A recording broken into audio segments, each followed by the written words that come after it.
Hey guys, hello, कैसे हो आप लोग बच्चों। चलिए हम लोग क्लास 11 का स्टडी करते हैं। क्लास 11 का फर्स्ट लेक्चर है ये हमारा। उस पर हम ये बताने जा रहे हैं कि खाता किसे कहते हैं। खाता का मतलब होता है वैसा निश्चित पुस्तक या स्थान जहां व्यक्ति, फर्म, संस्था या कंपनी के संबंधित सभी वित्तीय लेन देन का लेखा किया जाता है। जो एक निश्चित अवधि से संबंधित होता है उसे उस पुस्तक या स्थान को खाता कहते हैं।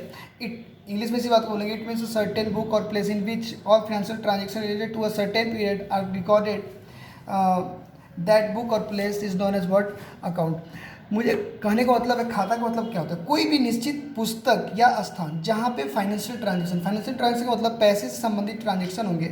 उस ट्रांजेक्शन को जिस निश्चित पेज में, जिस निश्चित पुस्तक में, जिस निश्चित कॉपी में या प्लेस पे लिखा जाता है, उस निश्चित पुस्तक या प्लेस को हम क्या बोल देते हैं, खाता बोलते हैं। हाँ, ये बात याद रखेंगे, जो फिनेंशियल ट्रांजेक्शन लिखेंगे वो एक सर्टेन ईयर से रिलेटेड होगा। ठीक है बच्चों, अब हमें देखना है कि खाता कितने प्रकार के होते हैं।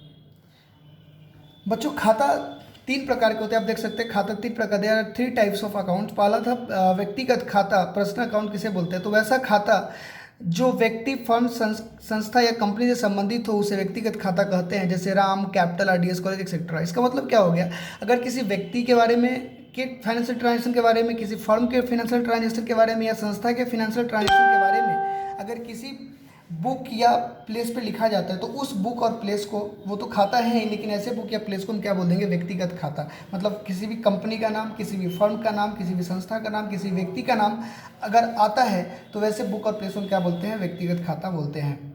वो जो दूसरा होता है वास्तविक खाता, रियल अकाउंट। तो रियल अकाउंट का मतलब होता है वैसा खाता जो व्यापार के संपत्ति से संबंधित होता है, उसे वास्तविक खाता बोलते हैं। मतलब क्या हो गया कि वैसा खाता, वैसा कॉपी या वैसा पुस्तक, वैसा स्थान जहाँ पे हम संपत्ति के, बिजनेस के संपत्ति के बारे में लिखते हैं, तो वैसे खाता को हम रियल अकाउंट बोलते हैं। इसके एग्जांपल हो जाएंगे लैंड, बिल्डिंग, कैश एक्सेट्रा।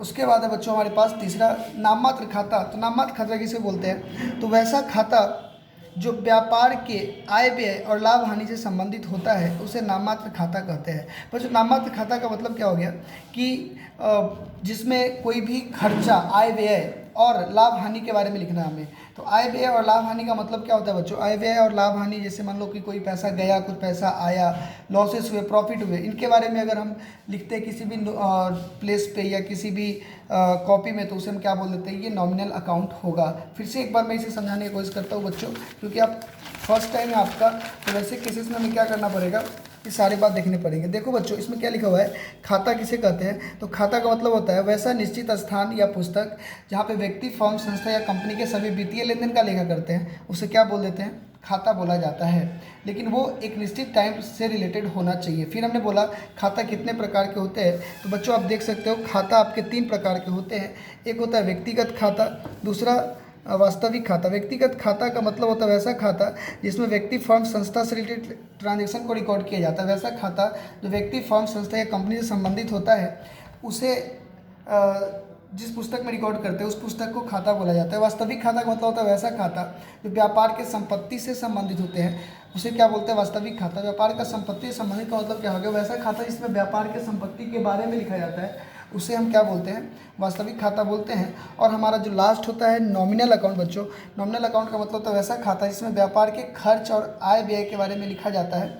खर्च मतलब आय व्यय, लाभ हानि के बारे में लिखते हैं, उसे क्या बोलते हैं, नॉमिनल अकाउंट बोलते हैं। तो बच्चों हम लोग अभी धीरे धीरे स्टार्ट कर रहे हैं क्लास, तो आपको अगर लगातार हमारे साथ सीखते रहना है, ठीक है बच्चों, तो आप क्या करें, हमारे चैनल को सब्सक्राइब करना ना भूलें और लाइक बटन और कमेंट करके बताएं हमें कि आपको क्या अच्छा लगा और क्या आपको लग रहा है कि परेशानी आ रही है इस वीडियो में, हमें बताएंगे। ठीक है बच्चों, thank you so much, have a nice day.